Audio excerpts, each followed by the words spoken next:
Dalawang guhit.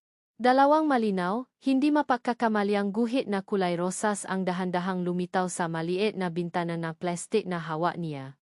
Napasinghap si Althea. Naramdaman niya ang pagbilis nga tibok ng kanyang puso, isang malakas na kabog sa kanyang dibdib na tila gustong kumawala. Napahigpit ang hawak niya sa singang banyo. Ang lamig ng porselana ang tanging nagpapatunay na totoo ang lahat ng ito. Hindi. Hindi maaari. Pumikit siya ng mariin, humihiling na sana sa pagmulat niya ay mag-iba ang resulta. Na sana'y isa lang itong masamang panaginip. Ngunit pagmulat niya, naroon pa rin ang dalawang guhit. Isang testamento. Isang hatol. Ang isip niya ay biglang bumalik sa gabing iyon. Ang malamyos na musika. Ang matatamis na ngiti ni Miguel.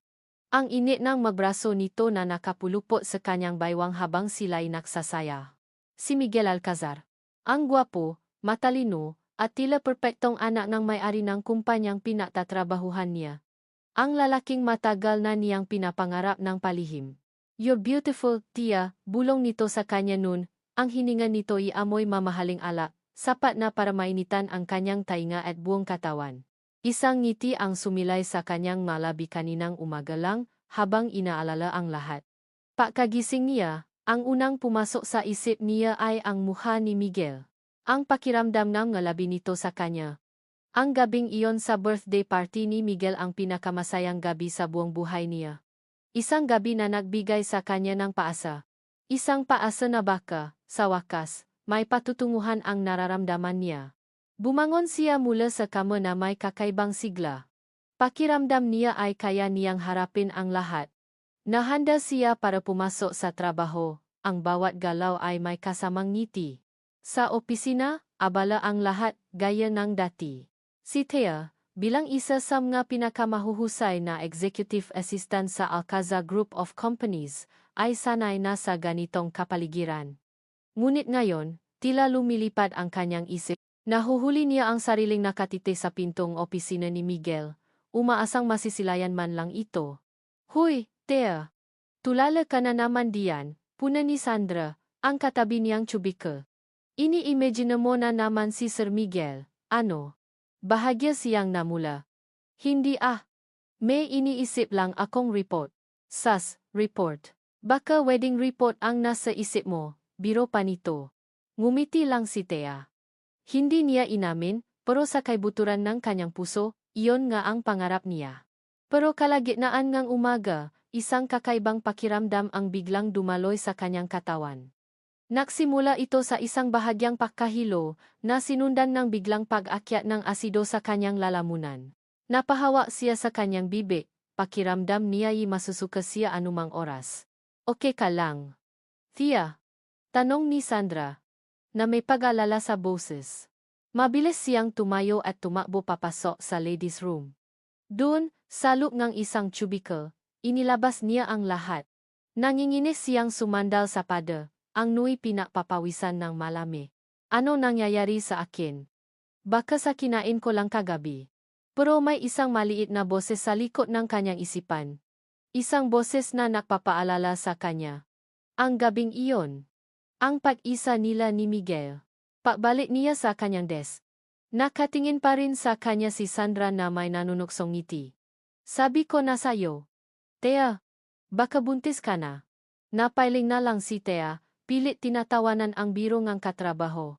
Pero ang biro na iyon ay tumata sa kanyang isipan. Hindi na siya mapakali. Ang nga kamay niya ay nangingini habang nagtatype. Ang puso niya ay kumakabo sa ikaiba. Pagdating lunch break, hindi siya sumama sa mga kaopisina niya. Mabilis siyang lumabas ng building at naglakad papunta sa pinakamalapit na botika. Ang bawat hakbang ay tila napakabigat.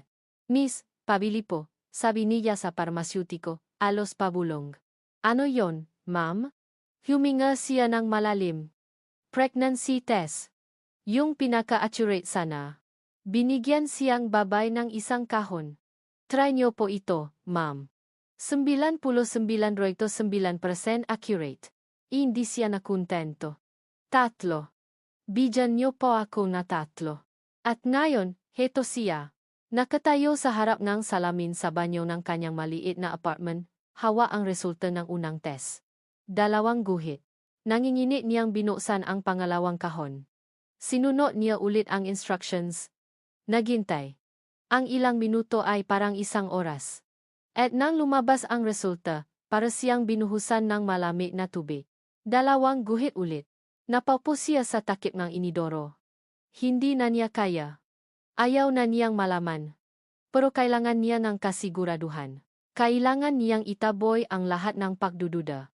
Binuksan niya ang huling kahon. Ang kanyang mga kamay ay halos hindi na makagalaw sa pangingini. Ginawa niya ang proseso sa huling pagkakataon. Iniwan niya ito sa sink at tumalikod. Hindi niya kayang tingnan. Naglakad siya pabalik-balik sa maliit na espasyong banyo. Ang isip ay gulong-gulo. Paano kung toto? Anong sasabihin ko kay Miguel? Matutuwa ba siya? Paano ang pamilya niya? Si Doña Isabela? Kinilabutan siya sa paisip pa lang sa ina ni Miguel. Isang babaeng kilala sa pagiging istrikta at mataas ang tingin sa kanilang apelyido. Tatanggapin ba niya ang isang tulad ni Thea? Pagkatapos ng ilang sandali, huminga siya ng malalim at hinarap ang katotohanan. Dahan-dahan siyang lumapit sa sink. Dahan-dahan niyang dinampot ang huling pag-asa. Napapikit siya bago ito tiningnan.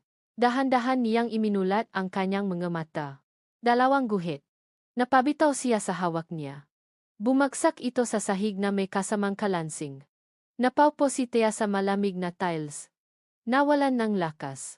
1, 2, 3. 3 positive pregnancy tests ang nakakalat sa sahig sa harap niya. 3 patunay. Napahawa siya sa kanyang tiyan. Walang pag-aalinlangan. May buhay sa loob niya. At hindi lang isa. 3 guhit. 3 test. 3 buhay.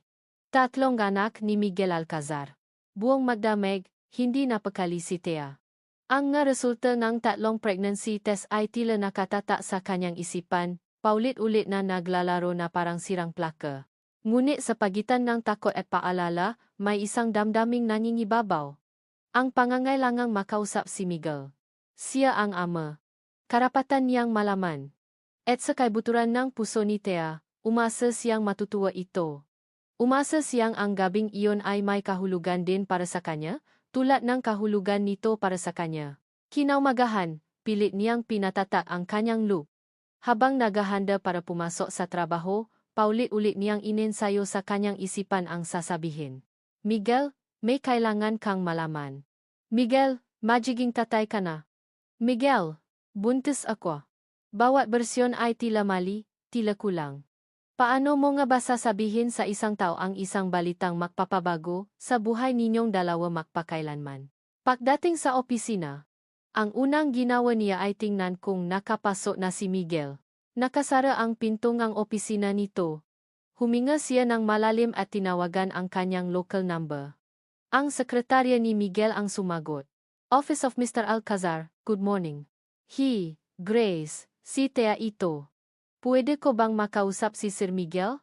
Tanong niya, pilit pinapasigla ang boses. Ay, Thea. Pasensya na. Nasa meeting si Sir. May ipapabigay ka bang message? Sige. Pakisabi na lang tumawa ako. Importante lang sana. Okay, noted. Lumipas ang isang oras, walang tawa na bumalik. Nag-alala na si Thea. Kinuha niya ang kanyang cellphone at nag-type ng text message. Ang nga daliri niya nanginginig. Miggy. It's Thea. Pwede ba tayong mag-usap? Kahit saglit lang. May mahalaga lang akong sasabihin. Sinend niya ito. Nakita niyang nai-deliver. Pagkatapos ang ilang minuto, naging asol ang kulay ng checkmark. Nag-antay si Thea. 1 minuto. 5. 10. Walang sagot. Pakiramdam niya ay may isang malamig na kamay ang humaplos sa kanyang puso. Bakit hindi siya nagre-reply? Galit ba siya? Pinagsisisihan ba niya ang nangyari? Hindi na niya natis. This is it, naisip niya. It's now or never. Kinuha niya ulit ang cellphone at dinial ang personal number ni Miguel, ang numerong ibinigay nito sa kanya noong gabi ng party. Bawat pag-ring ay parang isang malakas na dagundong sa kanyang tainga. Ay isa, dalawa, tatlo. Sa ika-4 na ring, may sumagot. Hello. Ngunit hindi iyon ang boses ni Miguel. Malamig. Matigas. May awtoridad. Kilalang-kilala niya ang boses na iyon. Napatayo si Tia. Ang kaba ay biglang gumapang sa kanyang buong katawan. Good morning po. Doña Isabela. Isang sandali ng katahimikan ang sumunod. Katahimikang mas maingay pa sa kahit anong sigaw. Alam ko kung sino ka, sabi ng boses sa kabilang linya, bawat salita ay tila isang patangang yelo. Pumunta ka sa opisina ko sa Agassi Tower. Ngayon din, hindi na niya hinintay ang sagot ni Thea. Ang tawag ay pinuto na. Naiwan si Thea na nakatayo, hawa ang cellphone na tila isang piraso ng bato. Ang kanyang mabinti ay nangingini. Ang kanyang pahinga ay tila ninakaw. Doña Isabela. Ang biyahe papunta sa penthouse office ng chairwoman ay ang pinakamahabang biyahe sa buhay ni Thea. Ang bawat palapa na inaakyat ng elevator ay nagpapabigat sa kanyang dibdib. Pagbukas ng pinto ng elevator, bumunga sa kanya ang isang malawak na reception area. At ang sekretarya ng donya na tila inaasahan na ang pagdating niya. This way, Miss Reyes, sabi nito, walang anggiti. Iginiya siya nito papasok sa isang napakalaking opisina. Ang isang pader ay purong salamin. Tanaw ang buong Makati skyline. Ang sahe ay gawa sa mamahaling kahoy na kumikinang. At sa gitna ng lahat, nakaupo sa isang malaking mahogany desk, si Doña Isabela Alcazar. Hindi man lang ito nag-angat ng tingin nang pumasok si Thea. Patuloy lang ito sa pakpirma sa mga dokumento. Maupo ka. Utos nito. Hindi pa rin tumitingin. Nangingini na umupo si Thea sa silang nasa harap ng lamesa. Pakiramdam niya ay isa siyang kriminal na hahatulan. Pagkatapos ng ilang sandali na tila walang katapusan, ibinaba ni Doña Isabela ang kanyang balpen. Dahan-dahan itong naangat ng tingin. At ang mga mata nito ay kasing lamig ng hangin sa loob ng kwarto. Inabot nito ang isang manipis na folder sa ibabaw ng mesa at itinapon ito sa harap ni Thea, Althea Reyes. 24 years old. Probinsyana. Ang ama ay isang magsasaka, ang ina ay isang may bahay. Nag-iisang anak. Skolar. Napaawang ang bibig ni Tia. Iyon ang kanyang buong pagkatao, sinuma sa ilang salita na may bahid ng pangmamaliit. Ano ang kailangan mo sa anak ko? Tanong ng donya. Diretsahan. Po? Huwag ka nang makunwari, sabi nito. Ang boses ay tumalim. Ilang beses mo siyang tinawagan. Net-text ka pa. Anong gusto mo? Para. Isang mas magandang posisyon sa kumpanya? Hindi po. Hindi po ganon, naiya na sabi ni Tia. May kailangan lang po siyang malaman, isang bagay na tungkol sa aming dalawa. Isang mapanuyang tawa ang kumawala sa mga labi ni Doña Isabela. Tungkol sa inyong dalawa? Walang kayong dalawa, hija. May nangyari. Oh, lasing ang anak ko. At sinamantala mo ang pagkakataon. Hindi po totoo yan. Talaga? Hinilango niya ang isang drawer, kumuha ng checkbook, at nagsimulang maksulat. Ang tunog ng dulongang balpen sa papel ay ang tanging maririnig sa silid. Makano ang presyo ng katahimikan mo? Sabihin mo na para matapos na tayo dito. Napailing si Tia, ang magaluha ay sunod-sunod ng pumata. Doña Isabela, nakakamali po kayo. Buntis po ako. Makakaanak po kami ni Miguel. Natigilan sa pagsusulat ang donya. Dahan-dahan nitong ibinaba ang balpen. Tinitigan nito si Tia mula ulo hanggang paa, na parabang isa siyang maruming insekto. At sa tingin mo, maniniwala ako sa'yo? Sabi nito. Ang boses ay mas lalong lumaming. Iyan ang pinakalumang style sa libro, Miss Reyes. Huwag ako. Pinunit nito ang isang seke mula sa checkbook at inilapa ito ng padabo sa lamesa. Itinula niya ito papunta kay Thea. 2 milyon. Kunin mo ito at lumayo ka sa buhay ng anak ko. Huwag kang makakamaling isipin na maniniwala ako sa bata-bata na yan. Nakatiti lang si Tia Satska. Sama numerong nakasulat doon. 2 milyon. Ganun ba kababa ang tingin sa kanya? Sa anak nila. Ganun lang ba ang halaga ng lahat? Hindi niya ito ginalaw. Napunong galit at sakit ang kanyang puso. Tumayo siya. Hindi ko po kailangan ng pera ninyo. Tiningnan siya ni Doña Isabela, isang malamig na ngiti ang sumilay sa mga labi nito. Talaga? Sigurado ka? Tumalikod si Thea. Handa nang umalis. Handang iwanan ang lahat. Lalaban siya. Ipaglalaban niya ang anak niya. Sasabihin niya kay Miguel ang lahat, kahit anong mangyari. Ngunit bago pa man siya makahakbang, narinig niya ang huling maksalita ni Doña Isabela. Maksalitang tumusok sa kanyang likod na parang isang patalim na yelo. At isa pa, huwag ka nang makpapakita sa kumpanyang ito. Fired ka na. Nang gabing iyon, hindi mapakali si Miguel. Katatapos lang ang isang mahabang araw nga meeting, pero ang isip niya ay wala sa mapapeles na nasa harap niya. Nasa isang tao lang ito. Kay Tia.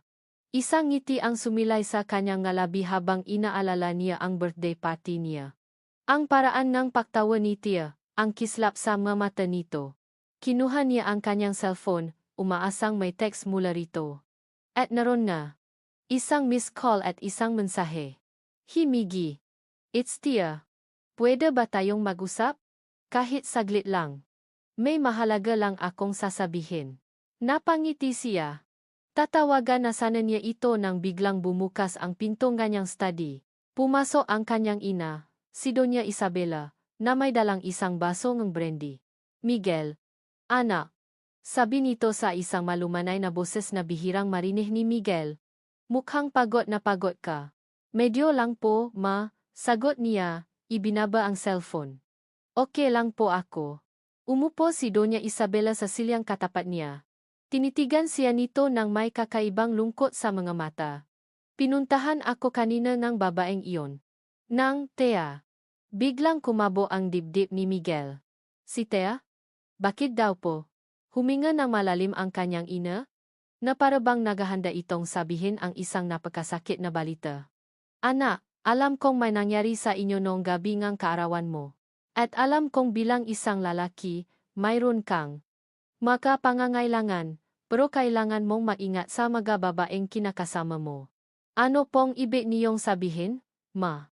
Tanong ni Miguel, ang pagtataka ay napalitan ng kaba. She asked for money, Miguel, sabi niya, ang boses ay puno ngang pagkadismaya. Sinabi niya sa akin ang tungkol sa inyo. At humingi siya ngang para sa kanyang katahimikan. Parang isang malakas na sampal ang mga salitang iyon kay Miguel. Hindi. Hindi po totoo yan. Hindi ganyan si Thea. Iyon din ang gusto kong isipin, anak, malungkot na sabi ni Isabela, inabot ang kamay ni Miguel, pero nakita ko. Narinig ko. Nakpresyo siya. Makano? Halos pabulong na tanong ni Miguel, ayaw maniwala. 2 milyon, sagot ng Donya. Ibinigay ko, para sa kapayapaan mo. Para sa pangalan ng pamilya natin. Sinabi niyang alis na siya, na may iba na siyang pupuntahan. Iyon na lang daw ang hinihintay niya. Ang pera. Gumuho ang mundo ni Miguel. Hindi. Hindi si Thea. Hindi ang Thea na nakilala niya. Ang Thea na may pinakamalambing na mata at pinakamatamis na ngiti. Nasaan po ang tska? Nasaan ang pruweba? Desperado niyang tanong. Nasa kanya na, anak. Kinuha niya at umalis. Iyon ang mahalaga, sabi ni Doña Isabela, hinahaplos ang kanyang kamay. Kalimutan mo na siya. She's not worth it. Isa lang siyang pagkakamali. Pag-alis ng kanyang ina, dali-daling kinuha ni Miguel ang kanyang cellphone, nangingini ang kanyang kamay habang dinadial niya ang numero ni Thea. The number you have dialed is either unattended or out of service. Sinubukan niya ulit. Ganun pa rin ang sagot. Naktext siya. Thea, please. Mag-usap tayo. Yung sinabi ni Mama. Hindi totoo yun. Diba? Please reply. Hindi naisan ang mensahe. Isang pulang exclamation point ang lumabas. Message failed to send. Pumunta siya sa social media. Hinanap niya ang pangalan nito. Wala. Ang profile ni Thea Reyes ay tila binura sa mundo. Napaupo siya sa kanyang upuan, ang cellphone ay bumaksak mula sa kanyang kamay. Ang sakit. Isang matinding kirot ang gumuhit sa kanyang dibdib. Isang pakiramdam ngang pagkakanulo. Totunga. Umalis siya. Kinuha niya ang pera at umalis. Ginamit lang siya. Ang sumunod na araw, nilunod ni Miguel ang sarili sa ala at trabaho. Pilit niyang tinatakpan ang sakit ng galit. Galit kay Thea, sa pagiging manggagamit nito. Galit sa sarili sa pagiging tanga niya.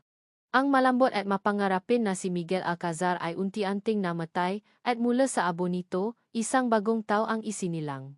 Ang nga araw ay naging linggo. Ang nga linggo. Naging buwan. Ang nga buwan. Naging taon. 8 taon. Nag-angat ng tingin si Miguel. Nasa gitna siya ng isang board meeting. Ang lahat ng mga department head ay nakatingin sa kanya, naghihintay. What is it? Malamig niyang tanong. Ang boses ay walang anumang emosyon. Humihingi po ang desisyon ninyo para sa fistalan proposal, sabi ngang isa sa mga executive. Tiningnan niya ang nga dokumento. Ang nga numero ay lumalangoy sa harap ng kanyang nga mata. Scrap it. The numbers don't make sense, find me a better deal.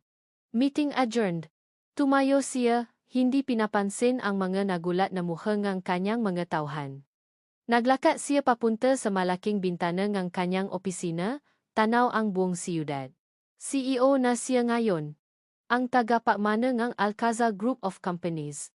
Nasa kanya na ang lahat ng yaman at kapangyarihan na pinangarap ng marami. Pero sa kabila ng lahat, may isang malaking butas sa kanyang pagkatao. Isang parteng hindi na mapupunan. Minsan, sa gitna ng gabi, kapag maisa na lang siya, naalala pa rin niya ang isang ngiti, isang halik, isang gabing puno ng pangako. Napapikit siya. 8 taon na ang lumipas, pero ang sakit ay naroon pa rin, nakatago sa ilalim ng kanyang mamahaling suit at malamig na pag-ugali. Isang multo ng nakaraan na hindi siya tinatantanan. Sa isang lugar sa Quezon City, 8 taon ang lumipas. Ma'am Tia, ready na po ang order para sa table 5. Okay Rose. I double-check ang lahat bago I serve. Siguraduhing mainit pa ang sabaw. Yes, ma'am. Mula sa kanyang maliit na opisina na may salaming bintana, pinapanood ni Althea ang abalang galaw sa look ng kanyang kusina. Ang kusina dati ay hindi na lang isang pangarap, ito na ang kanyang mundo. Ang amoy ngang nilulutong adobo, ang tunog nga kawaling nakumpugan, ang siglang ng kanyang nga empleyado, ito ang musika ng kanyang bagong buhay. Isang buhay na siya mismo ang naktayo mula sa abo ng kanyang nakaraan. Wala ng bakas ng Althea Reyes na mahiyain at mapangarapin. Ang babaeng nakatayo ngayon ay isang may-ari ng restaurant, isang leader, isang negosyante. Isang ina. Mama. Napangiti siya nang marinig ang pamilya na maboses. Bumukas ang pinto ng niyang opisina at pumasok ang 3 pinakamahalagang tao sa kanyang buhay. Mateo, Marco, Maya. Dahan-dahan lang, baka madulas kayo, paalala niya, bagamat hindi na niya napigilan ang pagyakap sa 3. Mama, are we going na po? Tanong ni Maya, ang bunso na may pinakabibong nga mata, habang iwinawagaywe ang kanyang maliit na pink na bag. Yes baby. Sabi ni Mama. Today is your day. Diba? It's your birthday. Sagot ni Thea. Hinalikan ang nungang bawat isa. Si Mateo, ang pinakatahimik at mapakmasit sa 3, ay ngumiti lang at ipinakita ang librong hawak niya. Si Marco naman, ang laging seryoso at tila panganay sa kanilang lahat, ay nakatingin lang sa kanya. Ma, sure po kayo. Baka mapagod kayo. Hinaplos ni Thea ang pisngi ni Marco. Sa kanilang 3, si Marco ang may pinakamalalim na mga mata. Mga matang tila nakakita na higit pa sa dapat makita ng isang 8 taong gulang. Hindi mapapagod si Mama para sa inyo. Besida si Promista. We're going to SM Ora. Kakain tayo ng masarap na cake at bibili tayo ng maraming toys. Yehe! Sigaw ni Maya. Pagkatapos magbigay ngang mahuling bilin sa kanyang manager, masayang lumabas ang maina mula sa restaurant. Ang araw na ito ay para sa kanila. Walang trabaho. Walang problema. Tanging sila lang 4. Pagdating nila sa SM Aura, ang excitement ng mga bata ay hindi mapantayan. Hawak ni Thea ang mga kamay ni Maya at Mateo, habang si Marco naman ay naglalakad sa tabi niya na parang isang maliit na gwardiya. Mama look! Ang laki ang Christmas tree. Turo ni Mateo. Can we go to the toy store first, Mama? Please. Pakiusap ni Maya. Okay, but first, let's find a place to eat, sabi ni Thea, natatawa sa kasabikan ng mga anak. Habang naglalakat sila, naghahabulan sina Mateo at Maya. Mateo, Maya, wag masyadong malayo. Sigaw ni Thea. Pero ang boses niya nilalamon ng ingay ng mall. Bigla. Sa gitna ng kanilang paglalaro, hindi napansin ni Mateo ang isang lalaking naglalakat. Isang malakas na blag ang narinig. Aray! Daing ni Mateo napaupo sa sahig. Mateo! Sigaw ni Thea, ang puso niya biglang kumabo ng mabilis. Binitawan niya ang kamay ni Maya at dali-daling tumakbo palapit sa anak. Naku, sorry po, sir. Pasensya na po sa anak ko. Sabi ni Thea habang inaangat si Mateo. Hindi pa tinitingnan ang lalaki. Okay ka lang? Anak? Okay lang po, Mama, sabi ni Mateo, hinihimas ang kanyang ulo. Pasensya na po talaga. Itinaas ni Thea ang kanyang tingin para humingi ulit ng paumanhin, at doon, natigil ang kanyang pahinga. Ang salita ay nawala sa kanyang lalamunan. Ang ingay ng buong mall ay biglang naglaho. Ang lalaking nasa harap niya. Ang lalaking nabangga ng kanyang anak. Matangkat.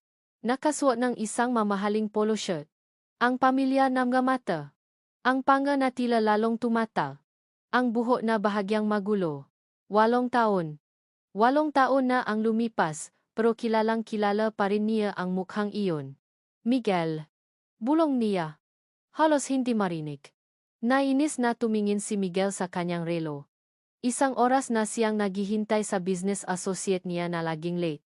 Kung hindi lang mahalaga ang deal na ito, kanina pa siya umalis. Ayaw na ayaw niya sa matataong lugar tulad ng mall. Masyadong magulo. Masyadong masaya.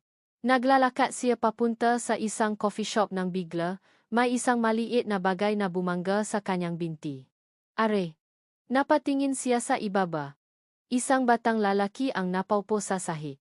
Bago pa man siya makapagsalita, isang babae ang mabilis na lumapit. Naku, sorry po, sir. Pasensya na po sa anak ko, sabing babae, ang boses ay puno ang pag-aalala. Itso. Natigil si Miguel sa kanyang sasabihin nang makangat ng tingin ang babae. Ang mundo niya ay biglang guminto sa pagikot. Ang matang iyon. Ang labing iyon. Medyo na iba ang kanyang itsura, mas matura, mas may kumpiyansa, pero walang duda. Walang-wala. Thea, nasabi niya, ang pangalan ay tila kinalawang sa kanyang lalamunan matapos ang 8 taon na hindi pagbigkas. Nakatayo lang silang dalawa doon, sa gitna ng daanan, nakatingin sa isa-isa na parabang sila lang ang tao sa mundo. Ang galit na inipon ni Miguel sa loob ng 8 taon ay biglang naglaho. Napalitan ng isang emosyong hindi niya mapangalanan. Pagkatapos, ang kanyang mata ay napunta sa bata. Ang batang lalaking nakabangga sa kanya. Ang isa pang batang lalaki na seryosong nakatingin sa kanya. Nakamuhang-kamuhang ng una. At isang batang babae na may hawak na pink na bag, nakatayo sa likod ni Thea. Tatlong makakamuhang bata. Anak mo? Tanong ni Miguel. Ang boses ay nangangatal. Tumango si Thea, hindi maalis ang tingin sa kanya. Ang pagkagulat sa kanyang mata ay unti-unting napalitan ng takot. Hinila niya papalapit ang 3 bata na parabang pinoprotektahan sila mula sa kanya. Lumuhod si Miguel para maging kapantay ng mga bata. Hindi niya alam kung bakit. Ang kanyang mga mata ay hindi maalis sa kanila. Ang kanilang mga mukha. Mayroong pamilya sa mga ito. Isang bagay na hindi niya may paliwanag. Hi, sabi niya sa malumanay na boses. Anong pangalan ninyo? Ang batang babay, si Maya, ang unang sumagot. I'm Maya. And this is Mateo and Marco. Ang gaganda naman ng pangalan ninyo, sabi ni Miguel, isang pilit na ngiti ang sumilay sa kanyang ngalabi. Ilang taon na kayo? Ang tanong na iyon. Isang simpleng tanong na napabago sa lahat. We're turning 8 today. Masayang sagot ni Maya, hindi alintana ang tensyon sa pagitan ng mamatatanda. 8 taon. Para itong isang malakas na kulo na yumani sa buong pagkatao ni Miguel. Ang kanyang mga mata ay mabilis na bumalik kay Thea na ngayon ay namumutla na. Ang kanyang mga kamay ay mahigpit na nakahawak sa magabalikat ng mga bata. 8 taon. Tamang-tama sa bilang. Thea. Nagsimula siyang magsalita. Ang isip ay naguguluhan, sinusubukang pagtakpi-takpiin ang lahat. Ang pag-alis ni Thea. Ang 2 milyon. At ang 3 batang 8 taong gulang na nasa harap niya ngayon. Kailangan na naming umalis, mabilis na sabi ni Thea. Ang boses ay nanginginig. Hinila na niya ang mga bata palayo. Ang bawat galaw niya ay punong pagmamadali, ng pagnanais na makatekas. Pero bago sila tuluyang makalayo, ang batang lalaking may seryosong mukha, si Marco, ay huminto. Lumingon ito pabalik kay Miguel, na nakaluhod pa rin sa sahig, tulala. Tinitigan siya ni Marco, ang mga mata nito ay matalas, punong isang emosyong hindi inaasahan ni Miguel mula sa isang bata. Isang halong galit at sakit. Kayo po ba ang dahilan kung bakit umiyak si Mama sa gabi? Ang tanong ay binitiwan na parang isang bato maliit, ngunit mabigat. Bumasa ito sa gitna ng katahimikan, winasa ang lahat ng natitirang depensa ni Miguel. Naiwan siyang nakaluhod doon, hindi makagalaw. Habang pinapanood niya si Thea, at ang 3 bata na mabilis na naglaho sa gitna ng maraming tao. Ang masalita ni Marco ay umalingaw-ngaw sa kanyang isipan, paulit-ulit. Umiyak si Mama sa gabi. Umiyak si Mama. Umiyak. Doon, sa gitna ng isang abalang mall, napatanto ni Miguel ang isang katotohanan na mas masakit pa sa 8 taong pakakanulo. Ang nga bata. Ang nga mata nila. Ang hugis ng kanilang nga mukha. Ang maanak niya. Ang maanak na hindi niya alam na mayroon siya. Pag-alis ni Thea at ng mga bata, naiwan si Miguel na nakaluhod sa malamig na sahig ng mall. Ang ingay sa paligid ay unti-unting bumalik, ngunit para sa kanya, ang tanging naririnig niya ay ang paulit-ulit na tanong ng bata. Kayo po ba ang dahilan kung bakit umiyak si Mama sa gabi? Ang nga salitang iyon ay parang nga pako na bumaon ng malalim sa kanyang puso. Umiyak si Thea. Sa gabi. Sa loob ng 8 taon. Ang kwentong binuo ng kanyang ina sa kanyang isipan, isang babaeng manggagamit na kumuha ng pera at masayang umalis ay biglang gumuho na parang isang kastilyong buhangin. Hindi umiyak sa gabi ang isang taong nanloko. Hindi nagtatanim ng ganong klaseng sakit sa mga mata nganyang anak ang isang babaeng nakamit ang gusto. May mali. Isang napakalaking mali sa kwento. Tumayo si Miguel. Ang kanyang nga kamao ay nakakuyom sa kanyang gilid.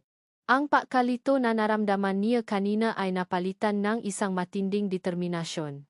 Ang galit na itinago niya para kay Thea sa loob ng 8 taon ay biglang nagbago ng direksyon. Pagkarating sa kanyang sasakyan, hindi niya ito pinaandar.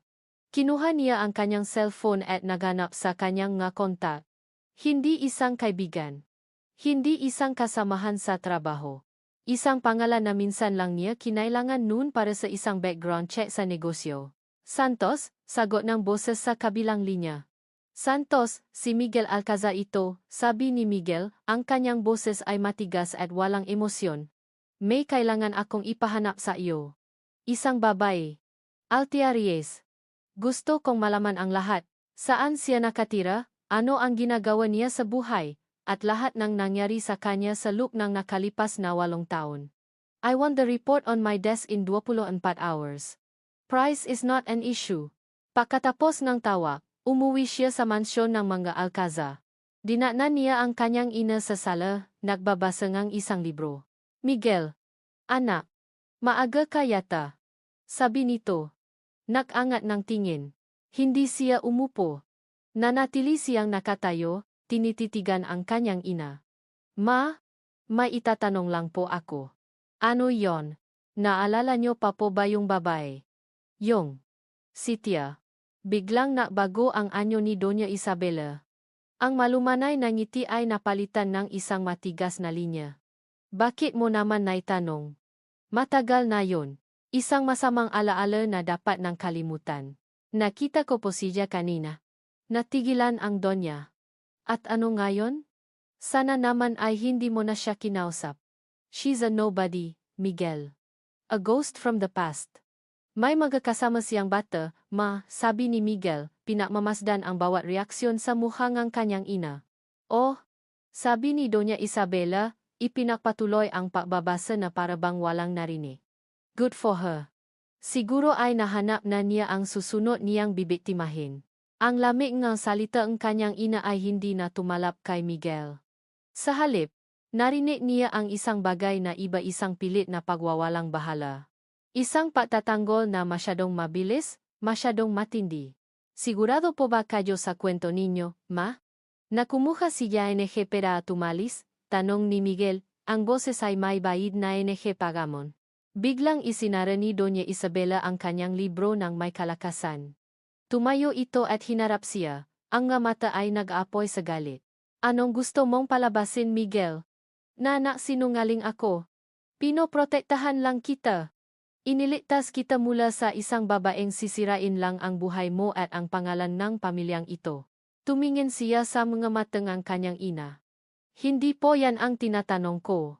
Huwag mong sirain ang pamilyang ito dahil sa isang babaeng walang kwenta. Sigaw nito. Tapos na ang usapang ito. Tumalikot si Miguel. Hindi niya kailangan ng sagot. Ang galit ng kanyang ina, ang mabilis na pagtatanggol nito. Iyon na mismo ang gasagot. Kinabukasan, sa kanyang opisina sa Agassi Tower, hindi siya mapakali. Pabalik-balik siya sa paglalakad, hinihintay ang tawa ni Santos. Ang bawat minuto ay tila isang oras. Ang bawat tunog ng telepono ay napapakabo sa kanyang dibdib. Bandang hapon, bumukas ang pinto ng kanyang opisina. Pumasok ang kanyang sekretarya. Sir, Mr. Santos is here to see you. Let him in. Utos ni Miguel. Pumasok si Santos, isang lalaking nasa mid-40 years, laging seryoso ang mukha. May dala itong isang malaking brown na Manila envelope. Inilapat niya ito sa lamesa ni Miguel. Nasa loob na po lahat ng nahanap ko, sir, sabi nito. Address, business registration, at iba pa. Thank you, Santos. You can go. Nang makaalis na ang investigador, naupo si Miguel. Tinitigan niya ang envelope na parabang isang bomba na sasabog anumang oras. Huminga siya ng malalim at binuksan ito. Ang unang kinuha niya ay isang litrato. Si Thea. Nakatayo sa harap ng isang restoran na may pangalang Kusina de Thea. Nakangiti siya. Isang ngiting pagod, pero masaya. Matatag. Hindi ito ang ngiti ng isang babaeng tumakbo. Ito ang ngiti ng isang babaeng lumaban. Ang sumunod na papel ay halos mapatigil sa kanyang pahinga. Isang litrato ni Thea na kuha maraming taon na ang nakalipas, malaki ang tiyan. Buntis. Isang katotohanang pinilit itago sa kanya. Pagkatapos, kinuha niya ang 3 piraso ng papel. Makopya ang birth certificate. Pangalan. Mateo Reyes. Pangalan ng ina. Altia Reyes. Pangalan. Marco Reyes. Pangalan ng ina. Altia Reyes. Pangalan. Maya Reyes. Pangalan ng ina. Altia Reyes. Ang kanyang mga mata ay mabilis na napunta sa isang espasyo sa bawat dokumento. Isang espasyong dapat sana ay may laman. Ngunit iniwang blanko. Pangalan ng ama. Parang isang suntok sa sikmura ang bawat blankong linyang iyon. Isang testamento ang kanyang pagkawala. Ng kanyang kawalan ng pananagutan. Sa ilalim nga papeles, may isa pang dokumento. Ang huli. Isang kopya ng bank statement. Tiningnan niya ito. Naroon ang petsa, 8 taon na ang nakalipas. Naroon ang pangalan ni Altia Reyes bilang recipient. At naroon ang halaga, PHP 2,000. Ang lahat ay tugma sa sinabi ng kanyang ina. Ngunit ang kanyang nga mata ay napako sa pinanggalingan ng pondo. Hindi ito personal account ni Doña Isabela. Ang nga letrang nakasulat ay malinaw. Hindi mapakakamalian. Alcazar Group of Companies Trust Fund, M. Alcazar. Nabitawan niya ang papel. Ang kanyang pahinga ay naging mababaw. Isang malamig na pawis ang gumapang sa kanyang likod. Ang pera. Ang perang ginamit ng kanyang ina para itaboy si Thea. Ang perang ginamit para bilhin ang katahimikan. Ang perang sumira sa kanilang buhay. Ay pera niya. Ang biyaha pawi mula sa mall ang pinakatahimik na biyaha sa buhay ng pamilya ni Thea. Ang masayang kaarawan ay nabalot ng isang mabigat na ulap ng katahimikan. Kahit si Maya, na laging madaldal, ay nanatiling tahimik, marahil ay nararamdaman ang bigat sa dibdib ng kanyang ina. Si Marco naman ay nakatingin lang sa labas ng bintana, ang kanyang maliit na panga ay matigas. Pagdating sa bahay, pilit na ngumiti si Thea. Okay, birthday kids. Oras na para sa cake. Sinubukan niyang ibalik ang sigla. Ngunit kahit siya ay naririnig ang pait sa sarili niyang boses. Matapos ang mabilis na pagkain ng tsaka at pagbubukas ng ilang regalo, isa-isa na niyang pinatulog ang mga bata. Ang kanilang matanong tungkol sa lalaki sa mall ay sinagot niya sa pinakasimpleng paraan na kaya niya. Isang matagal ng kakilala ni Mama. Ngunit alam niyang hindi sapat ang sagot na iyon. Lalo na para kay Marco.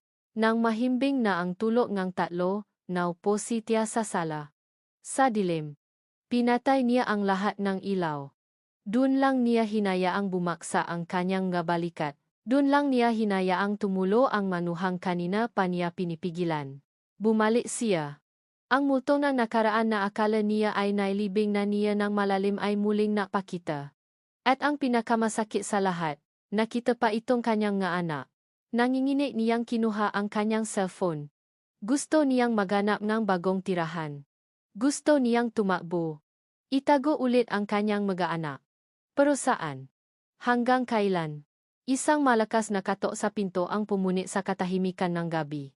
Napatalon si Tia sa gulat, ang puso niya ay tila umakyat sa kanyang lalamunan. Sino naman ang kakatok ng ganitong oras? Tiningnan niya ang orasan. Halos alas 10 ng gabi. Dahan-dahan siyang lumapit sa pinto, sumilip sa peephole. Ang kanyang dugo ay tila na jelo. Si Miguel. Nakatayo siya sa labas ang kanyang gate, ang buhok ay magulo, ang damit ay lukot na. Ang anyo niya ay malayo sa makisik na CEO na nakita niya kanina. Ang mukha niya ay punong sakit, ang nga mata ay namumula. Hindi siya kumilos. Nagdasal siyang sanay umalis na lang ito. Pero kumatok ulit ito. Mas malakas ngayon. Thea. Thea. Please. Alam kong nandiyan ka. Mag-usap tayo. Ang boses nito ay basak. Puno ang isang emosyong hindi niya narinig mula rito kailanman. Umalis ka na. Sigaw niya mula sa loob, ang boses ay nangingini. Wala tayong dapat pag-usapan. Meron. Thea. Meron. Sagot nito. Ang boses ay mas desperado. Nakita ko na ang lahat. Ang report. Ang birth certificate. Ang bank statement. Natigilan si Tia. Bank statement? Tia. Please. Hindi ako naparito para manisi. Naparito ako para humingi ng tawad. Pagmamakaawa nito. Kailangan kong marinig mula sa iyo. Ang totoo. Ang totoong nangyari 8 taon na ang nakalipas. Dahan-dahan, binuksan ni Thea ang pinto. Hinarap niya ito. Ang kanyang mukha ay isang maskara ng galit at sakit. Ang totoo. Gusto mong malaman ang totoo. Miguel. Tumango ito, ang mga matay puno ng pagsisisi. Please. At sa sandaling iyon, ang pada na itinayo ni Tia sa paligid ng kanyang puso sa loob ng 8 taon ay gumuho. Ang lahat ng sakit, lahat ng galit, lahat ng luha na kinimkim niya ay sumabo na parang isang bulkan. Ang totoo? Sigaw niya. Ang boses ay puno ng pait. Ang totoo ay umasa ako. Umasa akong may kahulugan ang gabing iyon para sayo. Umasa akong matutuwa ka kapag nalaman mong makakaanak na tayo. Ang bawat salita ay isang dago. Pero sino ang sumalubong sa akin? Hindi ikaw. Ang nanay mo. Ang mapagmataas mong ina na ang tingin sa akin ay isang basura. Nasimulang tumulo ang ngaluha sa kanyang nga mata, ngunit hindi ito maluha nga kahinaan. Ito ay maluha nga matagal ng galit. Alam mo ba kung anong tinawa niya sa akin? Gold digger. Isang babaeng nagbebentang katawan, isang babaeng ginamit ka lang para sa pera. Napahabang paatras si Miguel, na parang nasasaktan sa bawat salitang binibitawan ni Tia. Tinawaran niya ako. Miguel. Patuloy ni Tia sa pagsiga, itinuturo ang kanyang dibdib. Tinanong niya kung makano ang presyo ko para manahimik. At nang sinabi kong buntis ako, tinawanan niya lang ako, sinabi niyang luma na ang style ko. Huminto siya para huminga, ang kanyang dibdib ay umaayat baba. At ang halaga? Ang halaga ko? Ang halaga ng nga anak mo. 2 milyon. Ganon lang kababa ang tingin niya sa amin. Isang second na itinapon niya sa harap ko na parang isang limos. Tinitigan niya si Miguel ng diretso sa mga mata, ang sakit ng 8 taon ay nakalarawan sa kanyang muka. Pero alam mo kung ano ang pinakamasakit sa lahat, Miguel? Hindi ang mga salita niya. Hindi ang kundi ang katotohanang wala ka. Wala ka para ipagtanggol ako. Naniwala ka sa kanya. Hinayaan mo akong mag-isa. Hinayaan mo akong dumaan sa lahat ng iyon ng mag-isa.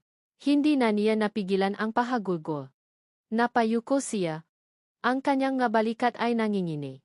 Ang lahat ng lakas niya ay biglang nawala. Si Miguel ay nakatayo lang doon, hindi gumagalaw. Ang nga luha ay malayang dumadaloy sa kanyang nga pisngi. Hindi siya naksalita. Hindi siya nakdahilan.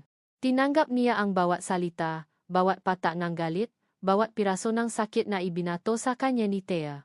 Dahan-dahan siyang lumapit. I'm sorry. Bulong niya. Ang boses ay basag. Thea. I'm so sorry. Wala na siyang ibang masabi. Dahil alam niyang walang salita ang sapat para burahin ang 8 taon ng pagdurusa. Sa gitna ng kanilang pausap, dahan-dahang bumukas ang pinto sa likod ni Thea. Lumabas ang 3 bata, kinukusot ang kanilang nga mata. Nagising sila sa sigaw ng kanilang ina. Nakatayo sila ron, nakatingin sa kanilang ina na umiyak at sa isang estrangherong lalaki na umiyak din. Napatingin si Miguel sa kanila. Ang 3 buhay na patunay ng kanyang pagkukulang. Ang 3 pusong sinaktan niya nang hindi man lang niya nalalaman. Napatingin sa kanya ang 3. Si Mateo na may pagtataka. Si Maya na may takot. At si Marco, na may malamig na galit sa mga mata. Ang umaga pa katapos ang gabing iyon ay dumating ng may kakaibang bigat. Ang masigaw ni Thea, ang sakit sa kanyang nga mata, ang ngamukhang 3 batang naguguluhan lahat ay nakatata sa isipan ni Miguel. Alam niya, sa kaibuturan ng kanyang puso, na ang salitang sorry ay walang kwenta kung hindi ito sasamahan ng gawa. Pero paano? Paano ka magsisimulang bumawi sa 8 taong pagkukulang? Gaya ang isang mayamang lalaki na hindi alam kung saan magsisimula, ang unang naisip niya ay isang bagay na material. Isang kilos na pamilya sa kanya. Kinahapunan, napunta siya sa bahay ni Thea. Dala-dala ang 3 malalaking paper bag mula sa pinakasikat na toy store. Pinahandaan niya ito. Isang malaking remote control na kotse para kay Mateo. Isang kumpletong art set para kay Maya. At isang komplikadong Lego set na alam niyang magugustuhan ng isang matalinong bata tulad ni Marco. Si Thea ang nakbukas ng pinto. Ang mukha nito ay walang emosyon, pero nakita ni Miguel ang pagod sa mga mata nito. Anong ginagawa mo rito? Tanong nito. Ang boses ay mahina. Para sa kanila, sabi ni Miguel, itinuro ang nga paper bag. Birthday gift ko. Kahit late na. Naalangang pinapasok siya ni Thea. Ang nga bata ay nasa sala, naglalaro. Nang makita siya, natigilan silang lahat. Si Maya ay agad na naktago sa likod ni Thea. Si Mateo ay tinitigan lang siya ng may pagtataka. Si Marco ang unang tumayo.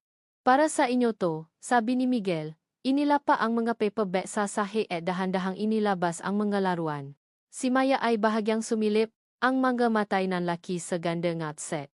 Ngunit bago pa man siya makalapit, nasalita si Marco.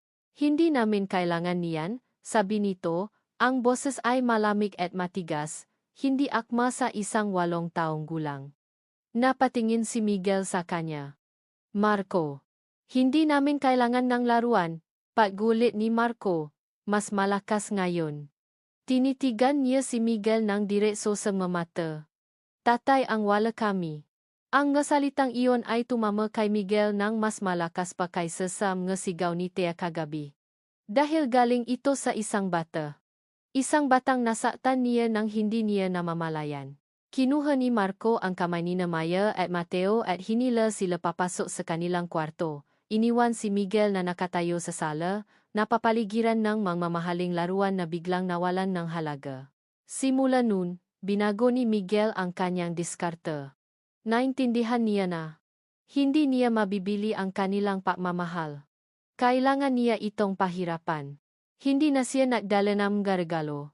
Sa halip, sa mga sumunod na araw, ginawa niya ang isang bagay na hindi niya kailanman ginawa noon. Nahintay siya. Tuwing hapon, pagkatapos ng klase ng magbata, nagpupunta siya sa parke na malapit sa kanilang bahay. Alam niyang doon sila naglalaro. Hindi siya lumalapit. Nakaupo lang siya sa isang bench sa malayo, pinapanood sila. Pinapanood niya kung paano magabulan sina Maya at Mateo. Pinapanood niya kung paano basahin ni Marco ang isang libro sa ilalim ng puno, habang pasulyap-sulyap na binabantayan ang kanyang mga kapatid. Pinapanood niya si Tia na nakaupo sa isang bani, naghahanda ng kanilang merienda. Ang dibdib niya ay naksisikip sa bawat pagkakataon. Isang halo ng saya at kirot. Saya. Dahil nakikita niya ang kanyang nga anak. Kirot. Dahil isa lang siyang estranghero na nanonood mula sa malayo. Isang hapon. Habang nagayos siya para umalis, nag-vibrate ang kanyang cellphone. Isang text mula kay Tia. Nagulat siya. Ito ang unang beses na nag-text ito sa kanya. Nandito ka na naman. Hindi ito isang tanong. Nag-reply si Miguel. Oh, gusto ko lang silang makita. Ilang minuto ang lumipas bago nag-reply si Tia. Si Mateo. Nahihirapan sa science project niya. Volcano. Hindi ko siya matulungan. Abala ako sa restaurant. Hindi alam ni Miguel kung ano ang ibig sabihin nun. Nag-reply siya. Kaya kong tumulong. Nag-excel ako sa science. Isang mahabang katahimikan. Akala ni Miguel ay hindi na ito magre-reply. Pagkatapos, dumating ang isang mensahe. Okay. Video call. 7 p.m. Huwag kang mag-expect ng kahit ano. Alas 7 ng gabi. Eksakto. Nagring ang cellphone ni Tia. Si Miguel. Sinagot niya ito at ibinigay kay Mateo. Hello po, nahihiyang bati ni Mateo. Hello, Mateo. Sabi ni Miguel sa kabilang linya. Ang boses ay halatang ninenerbiyos. Narinig ko. Kailangan mo raw ng tulong sa isang volcano. Mula sa kusina, naririnig ni Tia ang usapan nila. Sa una, pareho silang tahimik at awkward. Pero habang tumatagal, habang ipinapaliwanag ni Miguel ang tungkol sa baking soda at suka, ang tungkol sa chemical reaction, narinig ni Tia ang unti-unting pagbabago sa boses ni Mateo. Ang hiya ay napalitan ng interes. Pagtapos, excitement. Wow! Talaga po? Ganon po yon. Narinig niyang sabi ni Mateo. Napangiti si Miguel sa kabilang linya. Oh!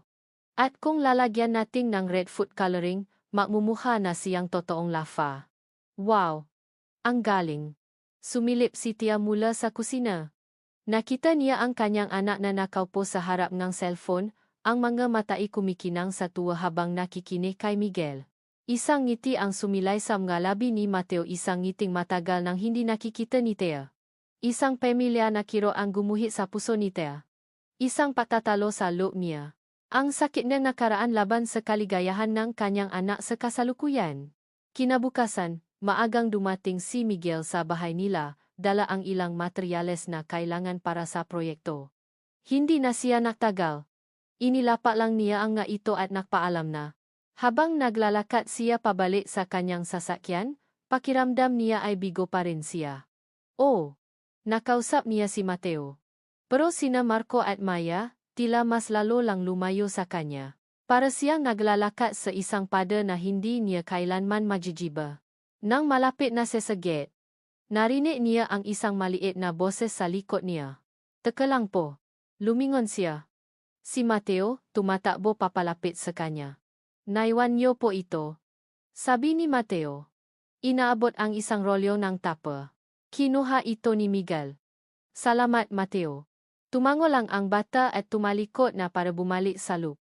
Pero bago pa ito tuluyang makapasok, huminto ito. Lumingon ito ulit sa kanya. Ingat ka. Sabi nito, alos pabulong. Nakaroon ng isang sandaling pag-alinlangan, pagkatapos ay idinutong nito ang isang salita.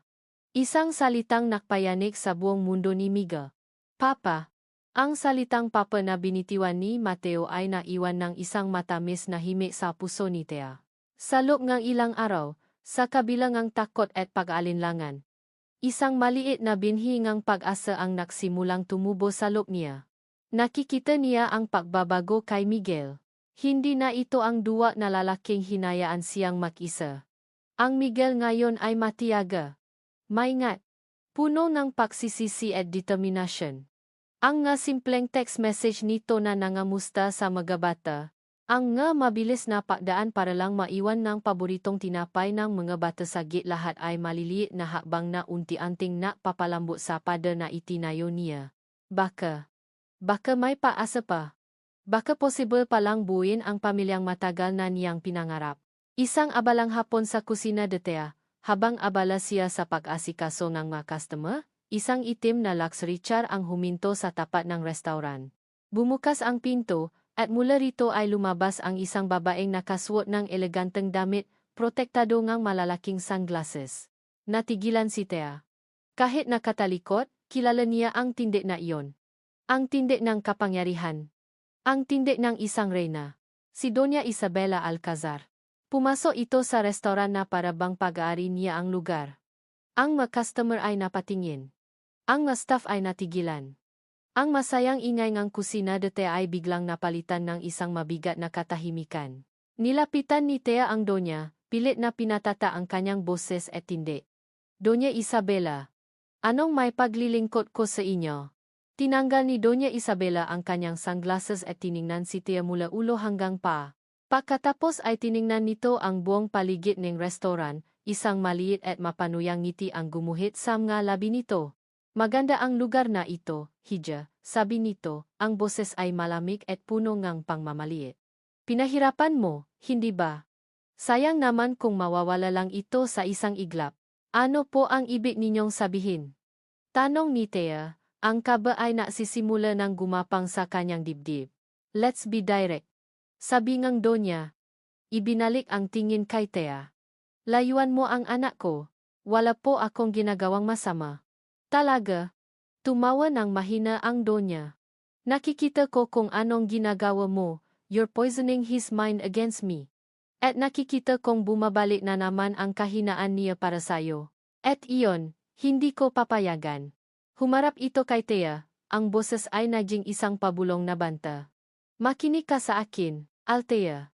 Ang lahat ng ito, sabi nito, ikinumpas ang kamay sa buong restoran, ay kaya kong bawiin sa iyo. Isang tawa lang sa City Hall, may biglang health inspection dito. Sigurado akong may makikita silang maliit na problema. Ang nga supplier mo ngang karne at gulay. Madali silang kausapin. Baka bukas, wala nang ma-deliver sa iyo. Ang mga food blogger na nagbigay sa iyo ng magagandang review? Kaya ko ring bayaran sila para maksulat ng mga kasinungalingan. Food poisoning, siguro. Maruming kusina. Ang bawat salita ay parang lason na unti-unting pumapatay sa lakas ni Thea. At kung sa tingin mo ay matigas ka pa rin, pagpapatuloy ng Donya, ang nga mata nito'y nanlilisik, isipin mo na lang ang nga anak mo. Paano kung bukas, wala ka ng pamparal sa kanila? Paano kung wala ka ng may pakain? Magugustuhan ba nilang makita ang mama nila na umiyak dahil biglang nawala ang lahat? Hayop ka. Nasabi na lang ni Thea, ang galit at takot ay nahahalo sa kanyang dibdib. Hindi ako hayop, Thea. Isa akong ina. At gagawin ko ang lahat para protektahan ang kinabukasan ng anak ko. Isang kinabukasang wala ka. Naksuot muli ito ngang sunglasses. Binibigyan kita ngang isang linggo para ayusin ito. Lumayo ka kay Miguel. Itigil mo ang kahibangang ito, kung hindi. Ngumiti ito. Alam mo na ang mangyayari. Pagkatapos ay tumalikod na ito at lumabas, iniwan si Thea na nakatayo, nanginginig, sa gitna ng kanyang restauran na biglang parang naging isang hawlang babasagin. Nang gabing iyon, hindi nakatulog si Thea. Pabalik-balik siya sa paglalakad sa kanyang sala. Ang ngabanta ni Doña Isabela ay umuli-uli sa kanyang isipan. Pumasok siya sa kwarto nga anak niya. Pinanut niya silang matulog ng mahimbing. Si Mateo nakayakap ang kanyang unan. Si Maya na may bahagyang ngiti sa malabi. Si Marco na kahit sa pagtulog ay seryoso ang mukha. Ang tatlong anghel na ito, ang kanyang buhay, ang kanyang lakas. Itinayo niya ang kusina de Thea para sa kanila, para bigyan silang isang magandang buhay. At ngayon, ang lahat ng iyon ay maaring mawala dahil lang sa isang babaeng punong galit. Napatanto niya ang isang masakit na katotohanan. Hanggat si Miguel ay parte ng kanilang buhay, si Doña Isabela ay palaging magiging isang anino, isang banta na nag-aabang. Palagi silang magiging target. Palagi silang masasaktan. Ang paasa na nasimulang tumubo sa kanyang puso ay kailangan niyang patayin. Para sa kapakanan ng kanyang nga anak. Kinabukasan, tinawagan niya si Miguel. Narinig niya ang saya sa boses nito nang sumagot ito. Isang bagay na lalong nakpabigat sa kanyang gagawin. Tia, napatawag ka. Makita tayo. Sabi niya. Ang boses ay malamig at walang buhay. Nakita sila sa isang maliit na parke. Umupo sila sa isang bench, may ilang metrong pagitan. Miguel, kailangan na itong matapos, sabi niya, hindi tumitingin dito. Anong ibig mong sabihin? Naguguluhang tanong ni Miguel. Akala ko okay na tayo. Si Mateo. Hindi ito gagana, paputol niya. Masyado ng maraming sakit. Masyado ng komplikado. Ang paglapit mo sa amin. Mas lalo lang nitong ginugulo ang lahat. Pero sinusubukan ko, tia. Sinusubukan kong bumawi. Sa wakas, tiningnan niya ito. Ang kanyang mga mata ay walang emosyon, isang pader na bakal na pilit niyang itinayo. Hindi sapat ang subok mo. 8 taon, Miguel. 8 taong sakit. Hindi iyon mabubura ang ilang araw lang na papaparamdam mo. Bigyan mo akong pakakataon, pakmamakaawa nito. Umiling si Thea. Ito na. Ang pinakamasakit na masalitang kailangan niyang sabihin. Para sa kapakanan ng mga anak ko. Para sa kapayapaan namin. Layuan mo na kami. Tumayo siya. Hindi na hinintay ang sagot nito. Bawat hakbang palayo kay Miguel ay isang malaking pako na bumabaon sa kanyang puso. Naramdaman niya ang pag-init ng kanyang nga mata.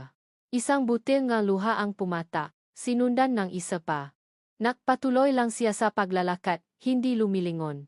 Sa bawat hakbang, iniiwan niya hindi lang ang lalaking minahal niya, kundi pati na rin ang pangarap ng isang buong pamilya. Isang sakripisyo na ginawa niya para iligtas ang taong mas mahalaga pa kaysa sa sarili niyang kaligayahan. Naiwan si Miguel sa bench, nakatingin sa espasyong iniwan ni Thea. Ang masalita nito, layuan mo na kami, ay umalinggaw sa kanyang isipan, isang malamig na hatol. Sa unang sandali, naramdaman niya ang pamilyar na kirot ng pakabigo, ang parehong sakit na naramdaman niya 8 taon na ang nakalipas. Ang unang instinct niya ay sumuko. Umuwi. Makulong. Hayaang lamunin siya muling dilim. Pero hindi. Hindi na siya ang lalaking iyon. Tumayo siya, at ang sakit sa kanyang dibdib ay unti-unting napalitan ng isang malamig at matigas na galit. Isang galit na hindi para kay Thea, kundi para sa sitwasyon. Para sa kawalan ng hustisya. Hindi ito si Thea. Hindi ito ang babaeng nakita niyang unti-unting bumubukas muli. Hindi ito ang ina na nakita niyang ngumiti habang pinapanot si Mateo na masayang kausap ang ama nito sa unang pagkakataon. Ang nga salitang lumabas sa bibig niya kanina ay hindi galing sa kanyang puso. Galing ang nga iyon sa takot. At isa lang ang alam niyang taong kayang magtanim ng ganoong klaseng takot sa puso ni Tia. Binibigyan kita ng isang linggo. Naalala niya ang boses ng ina niya sa restauran. Ngayon, naintindihan na niya ang lahat. Hindi si Miguel ang binigyan ng isang linggo. Si Thea. Bumalik siya sa kanyang opisina sa Agassi Tower. Ang nga empleyado ay naktataka sa kanyang pagbabalik, ngunit walang nangahas na magtanong. Naglakad siya na parang isang bagyo na nahahandang manalasa. Pagpasok sa kanyang opisina, isang bagay lang ang kanyang tiningnan, ang brown envelope na nasa ibabaw ng kanyang lamesa. Ang ebidensya, kinuha niya ang kanyang cellphone at tinawagan ang kanyang personal na abogado. Ati. David, Miguel Alcázar Gire, sabi niya, ang boses ay kalmado ngunit may nakatagong panganib. Mr. Alcázar, good afternoon.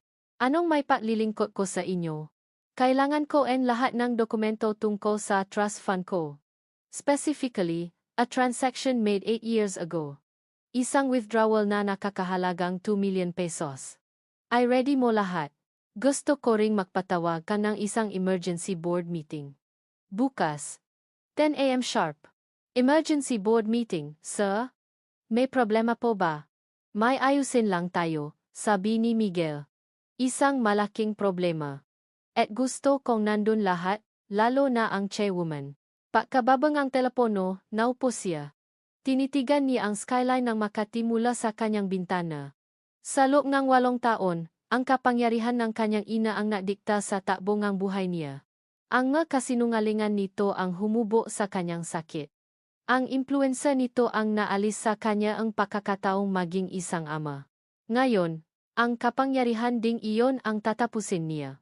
Kinabukasan, ang conference room ng Alcazar Group of Companies ay puno ng tensyon. Naroon ang lahat ng miyembro ng board, seryosong lalaki at babae na nagtataka sa biglaang pagpupulong. Eksaktong alas 10, bumukas ang pinto at pumasok si Doña Isabela Alcazar. Gaya ng dati, ang kanyang presensya ay nakpuno sa silid. Ngumiti siya sa magkasamahan.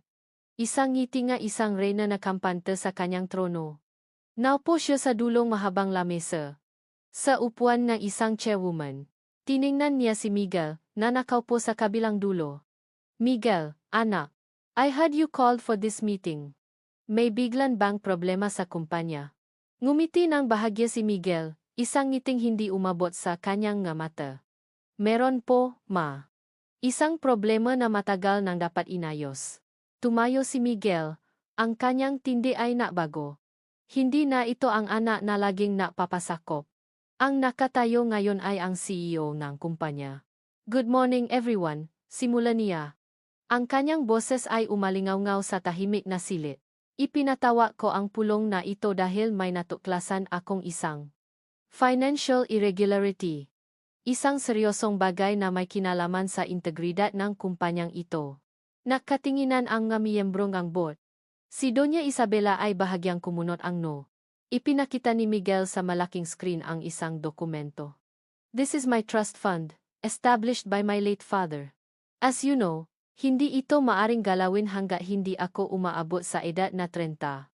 Maliban na lang kung may emergency at may pirmadong pahintulot mula sa akin at sa chairwoman. Nagpatuloy siya. 8 years ago, may isang withdrawal na naganap. Isang transaksyon na nakakahalagang 2 milyon. Ipinakita niya ang bank statement. Nakita ng lahat ang malaking halaga. Nagsimula ng makbulungan ang ilan. Ang tanong, sabi ni Miguel, saan napunta ang pera? At sino ang nag-aproba nito? Gayong hindi ko naman ito alam. Tumingin siya sa kanyang ina. Ang mukha ni Doña Isabela ay nagsisimula ng mamutla. Ayon sa record, ang perang ito ay napunta sa isang babae. Isang Altiaries, sabi ni Miguel. Narinig ang mapahinga ng pagkagulat sa silid. At dito nagiging mas komplikado ang lahat, sabi ni Miguel. Ipinakita niya ang 3 birth certificate sa screen. Ang mga pangalan ni Mateo, Marco, at Maya ay kitang-kita. Ang babaeng pinagbigyan ng 2 milyon mula sa aking trust fund ay ang ina ng aking 3 anak. Isang nakabibinging katahimikan ang bumalot sa silid. Ang lahat ng mga mata ay napunta kay Doña Isabela, na ngayon ay nakatingin kay Miguel na may halong gulat at galit. Hindi niya akalaing gagawin ito ng kanyang anak. Ngayon, inilabas na ni Miguel ang kanyang huling baraha. Ang kanyang alas. Tumingin siya sa bawat miyembrong board, at pagkatapos ay sa kanyang ina. Ang kanyang boses, nang magsalita siya, ay hindi nagalit. Ito ay malamig. Desidido. Ang boses ng isang taong wala ng bala umatras. I am asking the board to remove Doña Isabela Alcazar from her position. Effective immediately. This family business will no longer tolerate lies. Ang nga salita ni Miguel ay bumagsak sa gitna ng conference room na parang isang bomba. Ang katahimikan na sumunod ay mas mabigat kaysa sa kahit anong siga. Ang miyembrong board ay nakpapalipat-lipat ng tingin mula kay Miguel, na nakatayo ng tuwid at matatag, patungo kay Doña Isabela, na ngayon ay tila nawalan ng lahat ng kulay sa kanyang mukha. Miguel, anong kalokohan ito? Ang unang nasabi ang Donya, sinusubukang bawiin ang kanyang autoridad. Isang personal na problema ang dinadala mo sa loob ng boardroom. Personal na problema, ma. Sagot ni Miguel. Ang boses ay kalmado ngunit may talim. Ang paggamit sa pondong kumpanya ng walang pahintulot para sa personal na interes ay hindi personal na problema. It's a corporate crime. Isang bagay na maring magdala sa iyo sa kulungan. Ang salitang kulungan ay napabago sa lahat. Ang mga miyembrong ay hindi na lang nga usisero. Sila na ngayon ay mga negosyanteng naalala para sa reputasyon ng kumpanya. Alam ko kung anong ginawa niyo, papatuloy ni Miguel. Hindi niyo lang siya pinaalis. Tinakot niyo siya. At kamakailan lang. Tinakot niyo siya ulit. Tumingin si Miguel kay Ati David, ang kanyang abogado, na tumango. Pinag-aralan na namin ang kaso, sabi ni Ati David sa board. Ang ginawan chairwoman ay may tuturing na breach of fiduciary duty at misappropriation of funds. Kung ito ay lalabas sa publiko, ang stock ng AGC ay babagsak. Ang panggalan ng Alcazar ay masisira. Hinarap ni Miguel ang board. May dalawa tayong papipilian. Hayaan nating lumabas ang eskandalong ito at harapin ang kahihiyan o ayusin natin ito sa loob ng pader na ito. Ngayon din, tumingin siya sa kanyang ina, na ngayon ay nangingini na sa galit at takot. Ang kanyang korona ay unti-unti nang nalalaglag. Inalok ko sa iyo ang isang malinis na paraan para lumabas, mag-resign ka. Sabihin nating dahil sa health reasons. Akuin ko ang lahat ng responsibilidad. Mananatiling malinis ang pangalan mo. Pero sa isang kondisyon. Ano? Halos pabulong na tanong niya. Hindi mo na kailanman guguluhin pa si Te at ang mga anak ko. Hinding-hindi na. Ilang minuto nang mabigat na katahimikan ang lumipas. Alam ni Doña Isabela na talo na siya. Ang kanyang sariling anak. Ang prinsipe na hinubo niya. Ang mismong sumira sa kanyang kaharian. Ang kanyang huling alas. Ang pagmamahal at takot ni Miguel sa kanya. Ay wala na. Tumayo siya, ang kanyang nga kamay ay nangingini. Tiningnan niya ang bawat miyembrong guard. Pagkatapos ay tumingin siya kay Miguel. Ang kanyang nga mata ay puno ng galit na hinding-hindi na mabubura. Sige, sabi niya, ang boses ay basag. Alis ako. Pagkatapos ay tumalikod na siya at naglakad palabas ng conference room, hindi na muling lumingon. Ang pagbasa ng reyna ay hindi sinabayan ng isang malakas na ingay, kundi ng isang tahimik at kahiyahiyang paalis. Kinabukasan, ang balita ay nasa lahat ng business news websites. Doña Isabela Alcazar steps down as chairwoman of AGC due to health concerns. Son, Miguel Alcazar, to take over. Nasa kusina de Tea si Tea nang mabasa niya ang balita sa kanyang cellphone. Paulit-ulit niya itong binasa, hindi makapaniwala. Nag-resign? Si Doña Isabela? Ang babaeng bakal. Sa gitna ng kanyang pagkalito, isang pamilya na tao ang pumasok sa restaurant. Si Miguel. Pero iba ang Miguel na pumasok ngayon. Wala ang sakit sa mga mata nito. Wala ang bigat ng isang taong humihingi ng tawad. Ang Miguel na nasa harap niya ngayon ay kalmado, disente, at may isang bagong liwanag sa kanyang mga mata. Umupo ito sa isa sa mga bakanteng mesa. Lumapit si Tea, ang puso niya ay kumakabog. Nabasa mo na siguro, sabi ni Miguel, hindi na napaligoy-ligoy pa. Tumango si Tea. Anong nangyari? Ginawa ko lang ang dapat, sagot ni Miguel. Inilabas niya ang isang folder mula sa kanyang briefcase at iniabot ito kay Tea. Binuksan ito ni Tea. Sa loob, may mga legal na dokumento. Isang trust fund, paliwanag ni Miguel. Nakalagay sa pangalan nina Mateo, Marco at Maya. Sapat para sa kanilang pag-aral hanggang kolehiyo at para makapagsimula sila sa buhay. Ito'y legal na nakatali sa kanila. Walang sinuman, kahit ako, ang pwedeng gumalaw nito. Nakatiti lang si Tea sa mapapel, ang mga salita ay lumalangoy sa harap ng kanyang mga mata. Tia, sabi ni Miguel, at sa pagkakataong ito, narinig ni Tia ang lambing sa boses nito. Wala na siya sa posisyon para saktan ka. O ang negosyo mo. O ang mga bata, huminga ito ng malalim. Malaya na kayo. Hindi na niya kayo kailanman magagalaw. Pangako yan. Itinaas ni Tea ang kanyang tingin mula sa mga papeles at tumingin kay Miguel. Ang lalaking nasa harap niya. Ang lalaking tinakbuhan niya. Ang lalaking sinubukan niyang itulak palayo. Ginawa nito ang isang bagay na hindi niya kailanman inakalang posible. Ipinaglaban sila nito, isang butil ng luha ang pumatak mula sa kanyang mata at tumama sa dokumento. Ngunit hindi ito luha ang sakit o takot. Ito ay luha ang kaluwagan. Nang sorpresa. At isang damdaming matagal na niyang hindi naramdaman para kay Miguel. Paganga, tumayo na si Miguel para umalis. Hindi ito humingi ng kahit ano. Hindi ito nanumbat. Hindi ito nagmakaawa. Miguel, tawag ni Thea. Uminto ito sa may pinto at lumingon. Salamat, sabi ni Thea. Ang boses ay taos puso. Ngumiti si Miguel, isang totoong ngiti. Wala yon. Gagawin ko ang lahat para sa kanila. Para sa inyo, tumaliko na ito. Pero bago pa man ito tuluyang lumabas. Huminto ito ulit, ang kamay ay nasa doorknob. Hindi ito lumingon. Maghihintay ako, Thea, sabi nito, ang boses ay sapat lang para marinig niya. Kahit gaano katagal. At pagkatapos ay umalis na ito, iniwan si Thea sa gitna ng kanyang restaurant, hawa ang katibayan ng kanilang kalayaan, at isang pusong unti-unting nagsisimulang matutong magtiwala muli. Maghihintay ako. Ang salitang iyon ni Miguel ay hindi naging isang pangako na napako. Naging isa itong pang-araw-araw na katotohanan. Lumipas ang malinggo, na naging magbuwan. Sa simula, maingat si Thea. Ang puso niya, na matagal nang nababalot ng yelo, ay takot na maramdaman muli ang init, sa pangambang baka ito'y mapasolang ulit. Pero si Miguel ay hindi na mamadali. Ang bawat kilos niya ay ginawa ng may pasensya at respeto. Nagsimula ito sa maliliit na bagay. Isang text sa umaga. Good morning, Thea. Kamusta ang nga bata? Isang tawag sa gabi, hindi para sa kanya, kundi para tulungan si Mateo sa kanyang assignment. Ang pagdaan sa kusina de Thea hindi para kumain, kundi para lang maiwan ng isang box ang paboritong timbits ang mga bata.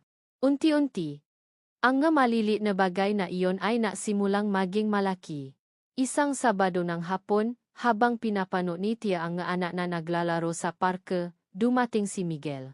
Hindi na ito umupo sa malayong bench. Naglakad ito papalapit, may dalang bolang basketball. Marco, tawag nito. Gusto mong maglaro? Tiningnan siya ni Marco, ang dati malami ng nga mata ay may bahit na ngayon ng pakaalinlangan, hindi na galit. Tumango ito. Pinanot sila ni Thea mula sa malayo. Nakita niya kung paano tinuruan ni Miguel si Marco na mag-dribble. Kung paano nito itinuro ang tamang porma sa pa-shoot. Hindi ito nagalit nang laging sumasabli ang bata. Sa halip, ngumiti lang ito at sinabing, okay lang yan. Ulit. Nang sa wakas ay nakashoot si Marco, nakita ni Thea ang isang ngiting matagal na niyang hindi nakikita sa mukhang kanyang seryosong anak. At nang ma-high five sila ni Miguel, isang mainit na damdamin ang gumapang sa dibdib ni Thea. Sa ibang araw, si Maya naman ang kanyang pinuntahan. Habang si Maya ay abala sa pagpipinta sa kanilang bakuran, naupo si Miguel sa tabi nito. Hindi ito nanggulo. Pinanot lang nito ang bata. Gusto mo po? Alok ni Maya, inaabutan si Miguel ng isang paintbrush. Kinuha ito ni Miguel. At doon, sa ilalim ng puno ng mangga, ang makapangyarihang CEO ng Alcazar Group of Companies ay naupong kasama ng kanyang anak na babay. Ang kamay ay puno ng pintura, parehong tumatawa habang sinusubukang iguhit ang isang bahagari. Ang nga esenang iyon. Ang nga tawa. Ang nga ngiti. Bawat isa ay parang isang maliit na martilyo na unti-unting dumuduro sa pada na itinayo ni Thea sa paligid ng kanyang puso. Isang gabi, matapos niyang patulugin ang mga bata, naabutan niya si Miguel sa sala, tahimik na nagayos ng mga librong nakakalat. Salamat sa lahat ng ginagawa mo, sabi ni Thea, ang boses ay mahina. Lumingon si Miguel at ngumiti. Wala yon. Kulang pa nga ang lahat ng ito. Naupo sila sa sofa. Sa unang pagkakataon, na walang mabigat na tensyon sa pagitan nila. Walang sisihan. Walang galit. Tanging isang tahimik na pag-unawa.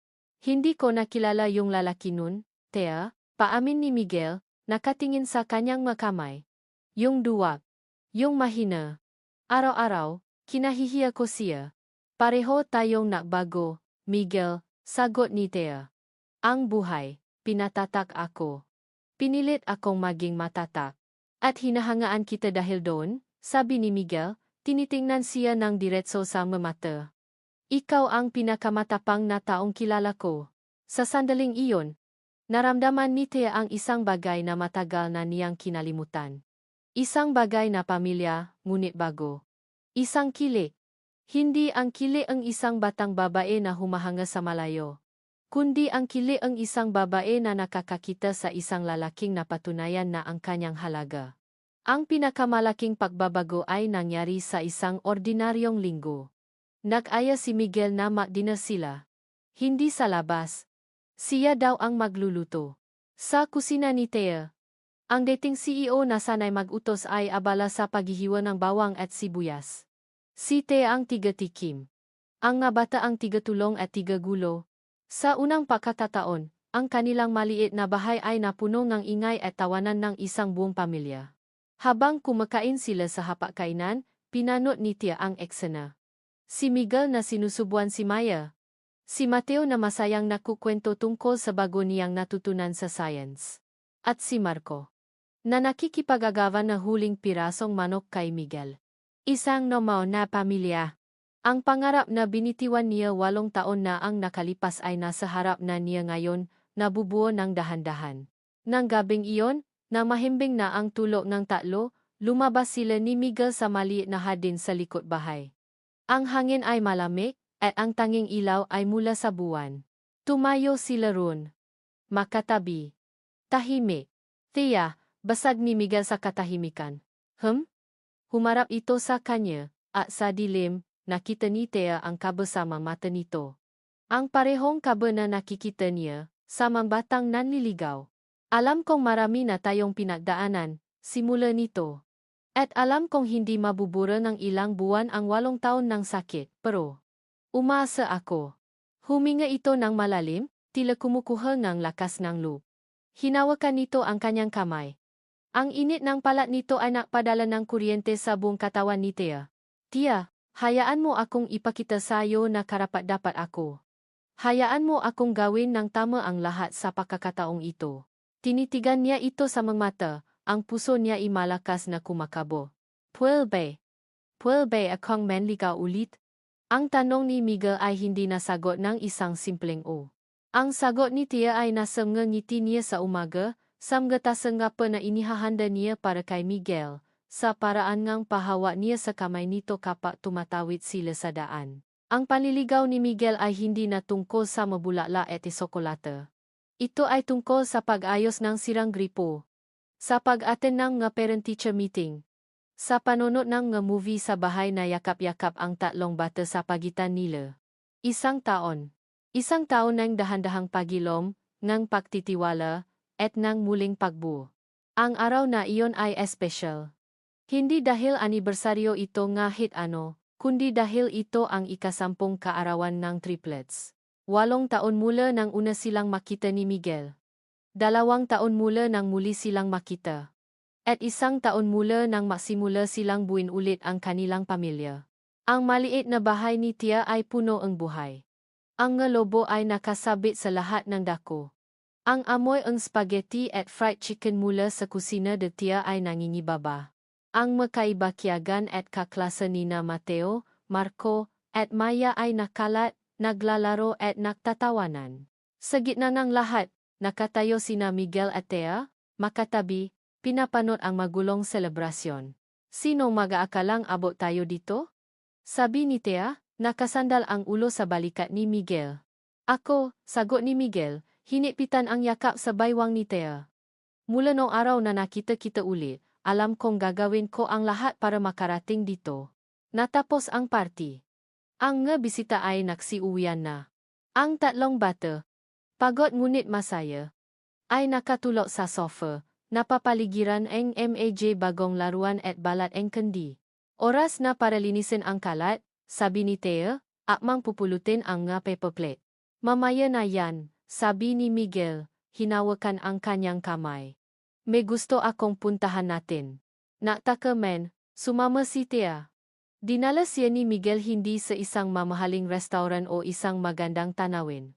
Dinala siya nito sa parke. Ang parehong parke kung saan siya umupo nun, nanonood mula sa malayo. Ang parehong parke kung saan siya tinanggihan ni Tia.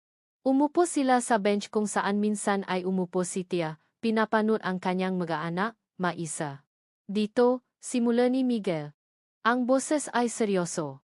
Dito ko naramdaman ang pinakamatinding sakit. Noong araw na sinabi mong layuan ko kayo. Napayo ko si Tea. Miguel, I'm sorry. Siya, pakputol nito, itinaas ang kanyang baba. Pero dito ko rin naintindihan na kailangan kong lumaban. Hindi lang para sa sarili ko, kundi para sa inyo. Para sa atin. Tumingin ito sa mga mata ni Tia. Ang mga mata na minsan ay punong galit at sakit, ngayon ay puno ng pagmamahal at kapayapaan. Tia, hindi ako magpo-propose na parang isang fairy tale. Hindi ako luluhod. Dahil ang kwento natin ay hindi fairy tale. Totoo ito. May sakit, may mapagkakamali, may maluha. Huminga ito ng malalim. 8 taon na ang nasayang sa atin. 8 taon nang ngasana at paano kung kinuha nito ang 2 kamay ni Tea. Hindi ko na may babali ang kahapon, Tea. Hindi ko na mabubura ang sakit. Pero may papangako ko sa iyo ang lahat ng bukas ko. Bawat umaga sa pagising ko, bawat gabi sa pagtulog ko. Bawat tagumpay at bawat pagsubok. Mula sa kanyang bulsa, kinuha nito ang isang maliit na kahon. Binuksan niya ito. Sa loob, isang simpleng singsing. Walang malaking diamante. Isang simpleng bandang may 3 maliliit na bato, isang asul, isang berde, isang rosas. Ang mga paboritong kulay ni na Mateo, Marco, at Maya. Hindi ko hinihiling na maging perpekto ang buhay natin. Papatuloy ni Miguel. Ang boses ay nanginginig na sa emosyon. Hinihiling ko lang na harapin natin ito ng makasama. Bilang isang pamilya. Tia Reyes, sabi niya, binibikas ang bawat salita ng may buong bigat at kahulugan. Will you marry me? And build our future together? Ang ngaluha ay malayang dumaloy sa mapisngi ni Tea. Ngunit ngayon, ito ay maluha ang purong kaligayahan. Isang kaligayahang pinahirapan. Isang kaligayahang karapat-dapat. Tumango siya. Hindi makapagsalita. Oh! Bulong niya. Oh! Miguel. Yes. Isinuot ni Miguel ang singsing sa kanyang daliri. Sakto. At sa ilalim ng liwanag ng buwan, sa pagkang naging saksi sa kanilang sakit at paasa, naglapat ang kanilang ngalabi. Hindi isang halik ng matinding pagnanasa, kundi isang halik ng kapayapaan. Isang halik ng pag-uwi. Pabalik nila sa bahay, nakita nila ang 3 bata na nagising na. Nakumpulan sila sa may pinto, mga matang inaantok ngunit puno ng kuryosidad. Nakita ni Maya ang singsing sa daliri ng kanyang ina. Wow! Mama! It's so pretty! Ngumiti sina Tea at Miguel. Lumuhod si Miguel para maging kapantay ng mga anak niya. Ang kanyang 3 kayamanan. Mateo, Marco, Maya. Sabi niya. Natatanong ako sa mama ninyo kung pwede ko na ba siyang maging asawa. At kung pwede na ba kayong maging mga anak ko. Officially. Nakatinginan ang 3. Pagkatapos, sabay-sabay silang tumakbo at yumakap sa kanilang na magulang, isang masikip na group hug. Yes, Papa. Sigaw ni Maya. It's about time, seryosong sabi ni Marco, ngunit may isang malaking ngiti sa kanyang mukha.